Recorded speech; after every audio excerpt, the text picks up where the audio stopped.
Hey, Allison Verhalen here with AV Writing Services, and today I am talking about how and why you should write an ebook. So if you've ever been to an event, I know I was at one a while back, and the speaker talked about the fact that he literally wrote the book on the subject because he had books that were there for sale on the topic that he was presenting on, and that really impacts your credibility. That automatically positions you as an authority in your industry, both at an event like that as well as online. When people search online and they see that you're an author and they get to see on your website that you have this book that you wrote, and it really impacts your credibility. So I highly recommend that you either write an ebook yourself or hire someone like us to do it for you. But if you're intent on doing it yourself, here's what you need to know.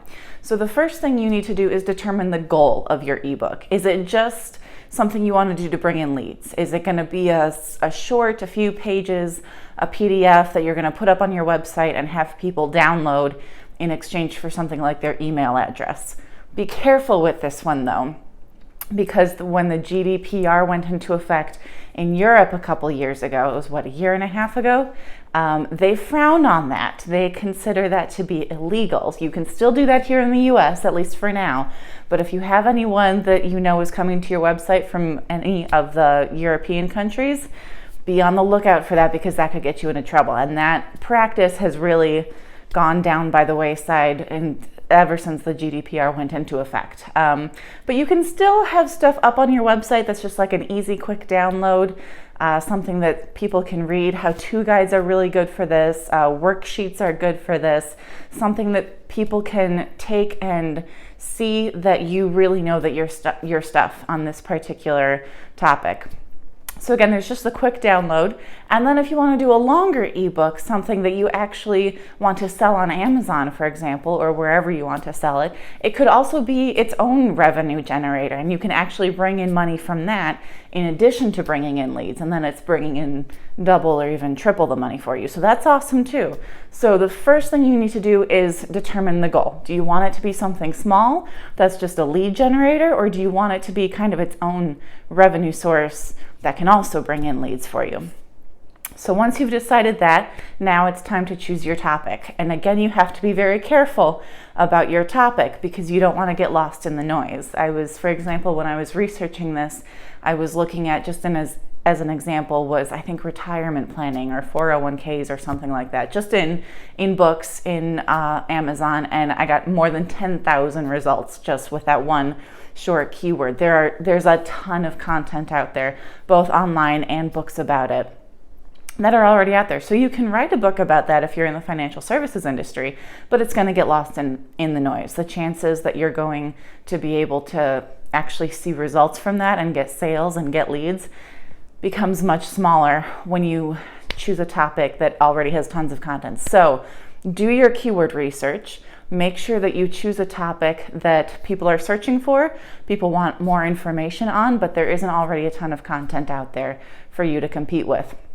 And then there are blog posts. If you have a bunch of blog posts, if you have, let's say, a really long blog series on a particular topic, like maybe there's a whole bunch of different aspects of retirement planning and you've covered them all in the course of blogging for your website, those can all be chapters for your blog, for your ebook. You can repurpose that content, put it into a book, and sell it out on Amazon. I would be very careful about just copying the content. I would absolutely recommend that you, at the very least, add some new stuff in there so that people feel like they're getting value, especially if this is something you want money for.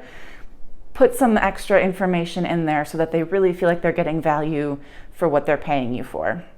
And maybe take down those blog posts off your website if you're putting them in a book, because again, you don't want to copy that content. If people buy the book and then realize they could have gotten the same information on your website for free, they're not going to be very happy with you. So blogs are great for repurposing that way, but you have to be careful about how you do it. So you can do it, but like I said, I would highly recommend taking them off your website if you do end up going in that direction. Or just covering the same topic in a different way, especially if it's something that has changed a lot. You could even say, I talked about this on my blog, X number of years ago. Now it's changed. Now I recommend doing this instead.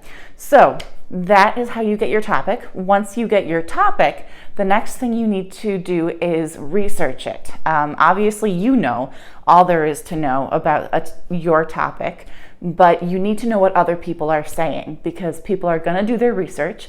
They're going to go out on the internet. They're going to see what other people are saying. Some of it will be accurate information. Some of it will not be accurate information, but they're going to come to you with those questions. And if you can address those questions in your book and say, I know so-and-so said such and such, or there's a rumor out there that this is the case when it's not the case, tell them why. Tell them why that is misinformation. Tell them why you know better, why it is the way you say it is instead of the way someone else says it. And the only way you can address all those questions is if you get out there online and you do that research and you see what other people are saying about your topic. So then I highly recommend writing an outline. Know what points you want to make in your ebook and when you want to make them, especially if it's going to be a longer ebook. If it's a short 2-3 page ebook that you're just putting as a downloadable thing on your website, you can probably just go ahead and write it out and not worry about outlining too much. But if it's going to be like a full length book, you're going to want to outline and make sure that it flows correctly so that it's easy for your people to read. So do the outline, go ahead and write it, and then my biggest piece of advice is leave it alone. Don't look at it, don't talk about it, don't think about it, just let it sit on your hard drive for, well, the longer you can let it sit there for, the better. Obviously you don't want to let it sit there forever, but if you're doing your own editing, first of all, don't do your own editing. Always get someone else to look it over for you. We do editing services at AV Writing Services. So if you want to have us take a look at it, make sure it's grammatically correct, make sure it flows, make sure it makes sense, we can do all of that for you. If you can't afford or don't want to pay someone to do it for you, at least get a colleague, a friend, a family member, someone who is familiar with the topic and can look it over and make sure that it makes sense. And they make sure that it doesn't put them to sleep, because depending on what you're talking about, some people are just going to fall asleep if the topic is really dry. So get some sort of beta reader, whether paid or free or whatever. Get someone who can give you that honest feedback and be willing to take the feedback and do some editing and some rewriting. If you're doing it all yourself, leave it alone, I'd say for at least a week. Let it sit on your hard drive, don't look at it, don't think about it. Come back after that week and look it over with fresh eyes. And that ability to leave it alone for an extended period of time lets you really look at it with fresh eyes when you do come back and look at it. Publishing. I think at this point I would really recommend Amazon. For a long time there were some other competing self-publishers out there. They're still out there, but Amazon I think is just... it's just the biggest. It's the way it is. That's the way of the world. So you can absolutely publish on Amazon. Amazon makes it super easy to upload your book. They'll format it for you. They'll get it ready to print. They can print it for you if you also want physical copies to be sold either on Amazon, or you can sell them yourself. You can have a bunch of physical books shipped to you, and then you can sell those at events. If you're a speaker at an event, you can sell those, make some extra money that way. And again, it improves your authority. So Amazon, how to promote your book. Publishing and promoting when it comes to Amazon are one and the same, because it's all about the keywords and the descriptions that you use in your Amazon description of your book. So it's in the title. Obviously you should be using the keywords that you choose should be somewhere in the title of your book. They should also be in the description. Don't keyword stuff. Keyword stuffing used to work on Amazon for a while, and then Amazon kind of got wise and found ways around that. So they no longer recommend keyword stuffing, but you do have to be very intentional about the category in which you're going to place this book and the keywords that you're going to use.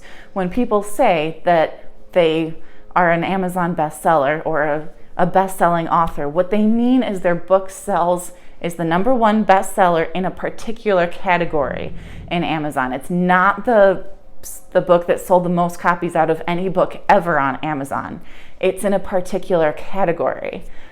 So for example, if you're in financial planning, if you're in retirement planning, and you find that niche and you manage to write a book that is on a topic that everyone wants to know about, but there isn't a lot of content about it, and you promote it and you talk about it in your newsletter and on social media, and people buy it right away, you can go right to the top of that category of, let's say, retirement planning.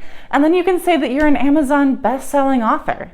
And that is huge for your credibility. Not only do you have a book, but you have a book that people are buying. Presumably they're reading it. We all know lots of people buy books without reading it, but we don't have to talk about that when we're promoting your book.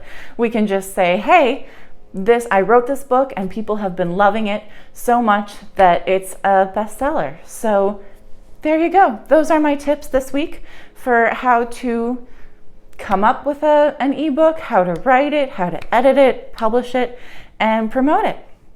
If you have any other questions, or if you want us to take any or all of those steps off your hands, we can absolutely do that for you. Again, I am Allison Verhalen at AV Writing Services. We are at info@avwritingservices.com. And if you just want to check out our website, see what we're all about, we're at avwritingservices.com. And we have a blog that you can check out that has all of these tips and more. So that's it for me. Have a great week and happy marketing.